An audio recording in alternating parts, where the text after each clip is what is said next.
আমাদের পৃথিবীর ওপরে বায়ুমণ্ডলের বিশাল বড় চাদর রয়েছে। যেমন শীতকালে আমরা কি করি, চাদর কম্বল মুড়ি দিয়ে শুয়ে থাকি যাতে ঠান্ডা না লাগে। তেমন ভাবে পৃথিবীর ওপরেও এই বায়ুমণ্ডলের চাদর পাওয়া যায়। এই চাদরের বিভিন্ন স্তর আছে। কি কি স্তর আছে দেখো, প্রথম স্তর হচ্ছে ট্রোপোস্ফিয়ার পাওয়া যায়। তাহলে পৃথিবী, তার উপরে ট্রোপোস্ফিয়ার রয়েছে, যেটা সবচেয়ে ঘন অঞ্চল 0 থেকে 8 কিলোমিটার পর্যন্ত বিস্তৃত রয়েছে এবং এখানেই সমস্ত গ্যাসীয় উপাদানগুলো পাওয়া যায়। এখানেই ঝড় বৃষ্টি সমস্ত কিছু হয়। এখানে যে গ্যাসীয় উপাদানগুলো পাওয়া যায় তার পার্সেন্টেজ তোমাদেরকে একটু বলে দিচ্ছি, মনে রাখবে। দেখো, এখানে সবচেয়ে বেশি পাওয়া যায় নাইট্রোজেন N2 গ্যাস, যেটা 78%-এর মতো হয়, এবং তার পরের উপাদান রয়েছে অক্সিজেন, যেটা 20.84, অনেক বইতে লেখা আছে 20.94%ও লেখা আছে।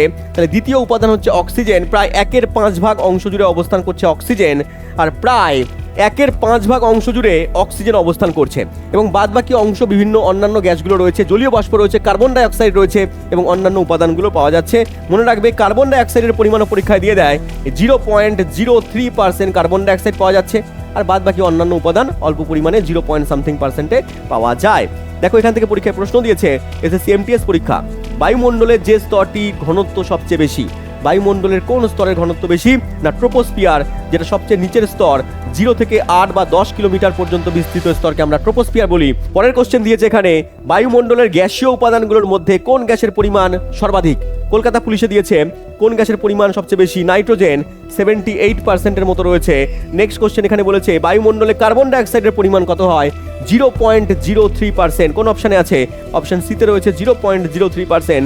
নেক্সট কোশ্চেন বলেছে, বায়ুমণ্ডলের 1/5 স্থান জুড়ে কোন গ্যাস রয়েছে? 1/5 অক্সিজেন রয়েছে, 20.94 বা 20.84%। নেক্সট কোশ্চেন চলে এসো, ঝড় বৃষ্টি বজ্রপাত এই ঘটনাগুলো বায়ুমণ্ডলের কোন স্তরের মধ্যে ঘটে? না, সবচেয়ে নিচের স্তর ট্রপোস্ফিয়ারের মধ্যে ঘটছে। যদি তোমরা পরের স্তরগুলো মানে থার্মোস্ফিয়ার, স্ট্র্যাটোস্ফিয়ার, মেসোস্ফিয়ার এগুলো সম্পর্কে ক্লাস চাও তো কমেন্ট বক্সে অবশ্যই তোমরা লিখবে, তাহলে পরের স্তরগুলো সম্পর্কে আমরা জানাবো এবং সেখানে কোন কোন ইম্পর্টেন্ট ঘটনা ঘটছে সেগুলো তোমাদেরকে ক্লাসের মধ্যে বলবো। দেখা হচ্ছে পরের ভিডিওতে।